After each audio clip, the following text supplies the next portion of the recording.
Hello and welcome back to another video. So this time I thought I'd let you know about some of the level 100 content that we are going to be doing in Warlords of Draenor. Now, one thing that I noticed while I was going through the various zones in the expansion is that some of them have got level 100 areas, and of course, until recently we haven't really known what they're going to be like. Basically, the level 100 experience is now available on the beta. We're still, I think, fleshing some things out, but I did notice one pretty cool thing.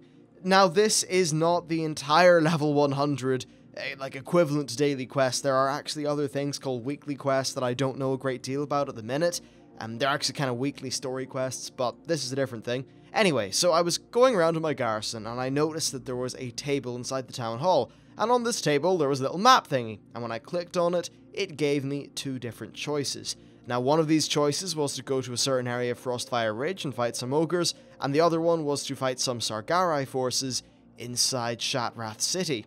And this was pretty cool. These were essentially kind of like maybe 5 or 6 daily quests all just rolled into one thing, and I could either do one of the two of them. I'm assuming this is just, a daily thing that you can always do, and it would reward 800 Apexis crystals. Now, I noticed that inside the Ashran faction hubs, there are actually some Arakoa NPCs who will sell you gear for these Apexis crystals.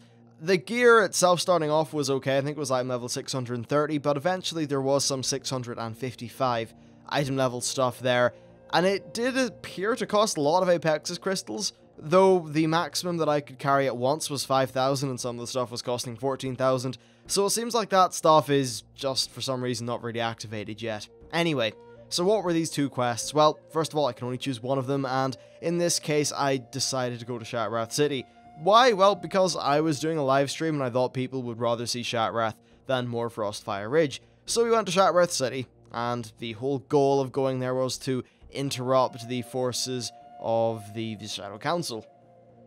Now, the interesting thing about this is that instead of being a traditional quest, it was basically just a bar that I filled up. The bar started at 0%, and the goal was to fill it up to 100%, as you might imagine.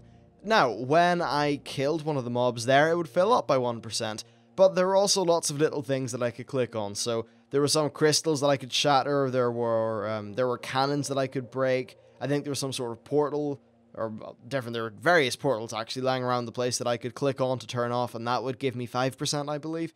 So basically, by a combination of fighting the actual Sargari NPCs and then just sort of breaking up their stuff, breaking their machines and things like that, I was able to slowly but surely build up this little bar until it hit 100%. After it hit 100%, I just had this little pop-up that said, hey, your quest is done, here's your 800 Apexis crystals, and then of course Apexis crystals actually dropped off some of the level 100 mobs themselves. So I walked away with a whole bunch of crystals, some money, and that was really about it. And it seems like this is a sort of partial, I don't know if it's going to be a replacement for dailies, but it's at least a thing that you can do, and I believe it's once per day from your garrison. So, yeah, what do I think about this? Well, first of all, it's not a clear quest thing. This has got some good things and some bad things.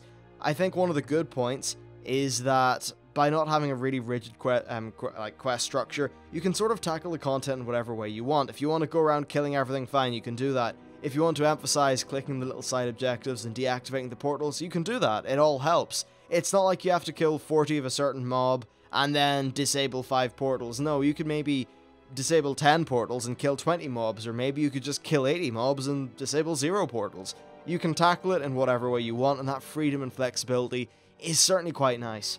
I suppose the one drawback is there is literally no story that can happen with them. It's just like, hey, there's NPCs in this area, you want to kill them so we can give you some crystals, boom, the end, that's it. So it's not like they're going to be able to kind of, put some like lower quest giver here or anything like that. Though, as I said earlier, they are going to be having these weekly story quests. I'm not 100% sure what's going on with that, but from what I can gather, they have a midding, that's not even a word, a middle, a beginning, and an end. Or I should probably say a beginning, a middle, and an end.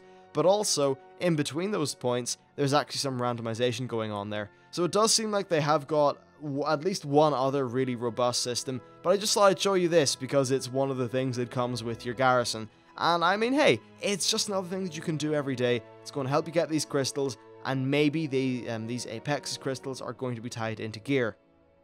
Now, one concern that I do have is that if these Apex's crystals are tied into gear, then surely would you just not want to stay in Shattrath for a day straight and, you know, farm all of these mobs, just kill hundreds, maybe even thousands of them to get the crystals?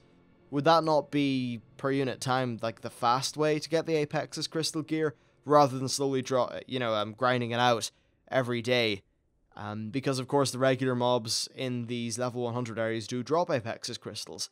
So I'm not 100% sure how all that's going to work, or how it's going to pan out, but what I think that this is at least, it's a form of outdoor content that's similar enough to a daily quest, however, offers you a little bit more freedom, and that's always a good thing. I think that because many daily quests, in terms of their plot, were honestly quite dull, apart from the 5.1 story stuff, it's okay, and then I suppose also the 5.2 stuff, but that's going to be there anyway in these weekly story quests. This just literally seems like a bit of easy-to-make content that you can run off and do, to get a bit of a reward and keep you occupied. So I suppose on that level, it probably is fit for purpose, and overall, it just seems like a decent enough system. I think the idea of using your garrison as a means to send you out into the world for various different quests and objectives and things like that is certainly good, and one of the things that I think it was actually the thing that I listed as my number one best part of garrisons is that, you know, the garrison's got a great ability to send you around the place doing cool things and, you know, just getting little quests and dailies and things like that done. So I thought this was just a cool thing to show you. Let me know what you think about it in the comments for this video. Of course, you know, you can like, subscribe, favorite, dislike, whatever you really want to. But other than that, thank you very much for watching, and I'll see you next time.